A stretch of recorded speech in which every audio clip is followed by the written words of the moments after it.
नमस्ते। चलिए आज एक ऐसे टॉपिक को फोड़ते हैं जो आपके अगले AI/ML टेक्निकल इंटरव्यू के लिए सुपर इम्पोर्टेंट है। बिल्कुल टाइम वेस्ट नहीं करते, सीधे मुद्दे पर आते हैं। तो सोचिए, आप इंटरव्यू में बैठे हैं और आपसे ये सवाल पूछ लिया जाता है। ये एक बहुत ही कॉमन सवाल है और इसका जवाब आपकी सिलेक्शन डिसाइड कर सकता है। बट टेंशन की कोई बात नहीं। ये एक्सप्लेनर खत्म होते होते आप इसका जवाब एक प्रो की तरह दे पाएंगे।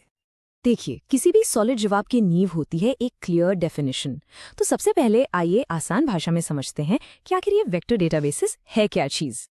बिल्कुल सिंपल रखते हैं। वेक्टर डेटाबेस एक खास तरह का डेटाबेस है जो डेटा को नंबर्स की एक लंबी लिस्ट, जिसे हम वेक्टर्स या एम्बेडिंग्स कहते हैं, उस फॉर्म में स्टोर करता है। आप ऐसे इमेजिन कर सकते हैं कि हर शब्द, हर इमेज का एक यूनिक न्यूमेरिकल एड्रेस बन जाता है, और ये वेक्टर्स सिर्फ डेटा नहीं, उसके मीनिंग यानी मतलब को कैप्चर करते हैं। यही इसकी सुपर पावर है। अब ये स्लाइड देखिए, इसमें जमीन आसमान का फर्क साफ दिखता है। एक तरफ है पुराना कीवर्ड मैच जो सिर्फ एग्जैक्ट वर्ड्स ढूंढता है। अगर आपने कार सर्च किया तो वो कार ही लाएगा, व्हीकल नहीं। लेकिन दूसरी तरफ है सिमेंटिक सर्च जो वेक्टर डेटाबेस की शक्ति है। ये मतलब समझता है, ये जानता है कि कार, व्हीकल, ऑटोमोबाइल का कॉन्टेक्स्ट एक ही है। ये गेम चेंजर है। अच्छा, तो अब हमने बेसिक तो समझ लिया है। अब आते हैं मेन सवाल पर कि RAG पाइपलाइंस में आखिर इसकी ज़रूरत ही क्यों पड़ती है, इसका रोल क्या है। पूरा प्रोसेस 3 आसान स्टेप्स में होता है। स्टेप 1, आपका जो भी सवाल है उसे एक वेक्टर में बदला जाता है।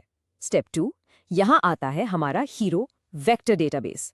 वो आपके सवाल वाले वेक्टर से मिलते जुलते सबसे रेलेवेंट इन्फॉर्मेशन वेक्टर्स को अपनी लाइब्रेरी से ढूंढ निकालता है।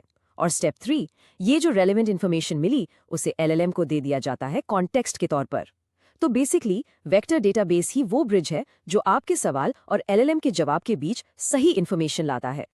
और ये सब करने का आखिर मकसद क्या है? गोल बिल्कुल साफ है। हम चाहते हैं कि LLMs को सही रिलेवेंट कॉन्टेक्स्ट मिले ताकि उनके जवाब ज़्यादा से ज़्यादा एक्यूरेट हो और वो हेलुसिनेशंस यानी गलत मनगढ़ंत जानकारी देना बंद कर दें। चलिए अब आते हैं उस हिस्से पर जो आपको इंटरव्यू में बाकी कैंडिडेट से आगे निकाल देगा। जब आप रियल वर्ल्ड एग्जाम्पल्स देते हैं ना, तो ये साबित होता है कि आप सिर्फ थ्योरी नहीं बल्कि प्रैक्टिकल एप्लीकेशंस को भी गहराई से समझते हैं। देखिए, इन यूज केसेस को हम आसानी से इन 3 कैटेगरीज में डिवाइड कर सकते हैं: search and retrieval, user experience और नॉलेज सिस्टम्स। जब आप अपने जवाब को ऐसे स्ट्रक्चर करते हैं ना, तो इंटरव्यूअर पर एक बहुत ही अच्छा इंप्रेशन पड़ता है। तो कुछ एग्जाम्पल्स देखते हैं। पहला, सिमेंटिक सर्च, जिसके बारे में हमने बात की। फिर है मल्टी मोडल सर्च।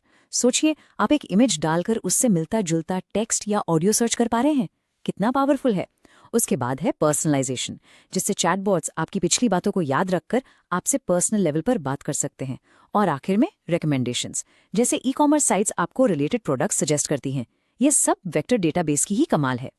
तो अब इन सारे पीसेस को जोड़कर इंटरव्यू में एक परफेक्ट सॉलिड जवाब कैसे तैयार करें, इसके लिए एक सिंपल सा 3 स्टेप फॉर्मूला है। नंबर 1, हमेशा एक छोटी और साफ डेफिनेशन से शुरुआत करें। फॉर एग्जाम्पल, वेक्टर डेटाबेसेस एक तरह के स्पेशलाइज्ड डेटाबेसेस हैं जो डेटा के सिमेंटिक मीनिंग को हाई डिमेंशनल वेक्टर्स के फॉर्म में स्टोर और सर्च करते हैं। सिंपल। उसके ठीक बाद नंबर 2, सीधे रैग पाइपलाइन में उसके रोल पर आ जाइए। बताइए, रैग में इनका मेन काम यूजर की क्वेरी के बेसिस पर तेजी से सबसे रिलेवेंट इन्फॉर्मेशन को रिट्रीव करना होता है ताकि LLM को सही कॉन्टेक्स्ट मिल सके। और फाइनली नंबर 3, अपने पॉइंट को सॉलिड बनाने के लिए अलग अलग एग्जाम्पल्स दीजिए। जैसे आपने बताया सिमेंटिक सर्च, पर्सनलाइजेशन और मल्टी मोडल सर्च। ये आपकी नॉलेज की ब्रेड्थ दिखाता है। जब आप ये 1, 2, 3 स्ट्रक्चर फॉलो करते हैं तो आप इंटरव्यूअर को क्लियरली दिखाते हैं कि आपको इस टेक्नोलॉजी का व्हाट यानी ये क्या है, व्हाई यानी इसकी ज़रूरत क्यों है, और हाउ यानी ये काम कैसे करता है, तीनों चीज़ें अच्छी तरह से पता है। ठीक है, अब इस पूरे एक्सप्लेनर का निचोड़ क्या है? अगर आपको इंटरव्यू के लिए सिर्फ कुछ पॉइंट्स याद रखने हैं तो वो ये हैं, इन्हें बिल्कुल मत भूलिएगा। पॉइंट नंबर 1, वेक्टर डीबीज मीनिंग के बेसिस पर सिमेंटिक सर्च को पॉसिबल बनाते हैं। नंबर 2, रैग में उनका सबसे इंपॉर्टेंट काम है LLMs के लिए फास्ट और एक्यूरेट कॉन्टेक्स्ट ढूंढना। नंबर 3, पर्सनलाइजेशन, मल्टीमोडल सर्च जैसे की यूज केसेस जरूर याद रखें। और नंबर 4, सबसे जरूरी, अपने जवाब को हमेशा डेफिनेशन, फिर रोल और फिर एग्जाम्पल्स इसी स्ट्रक्चर में दें। और जाते जाते आपके लिए एक छोटा सा होमवर्क, इनमें से कौन सा यूज केस आपको लगता है कि आपकी करंट इंडस्ट्री में सबसे बड़ा बदलाव ला सकता है। इस पर सोचना आपको फॉलोअप क्वेश्चंस के लिए भी तैयार करेगा। All the very best.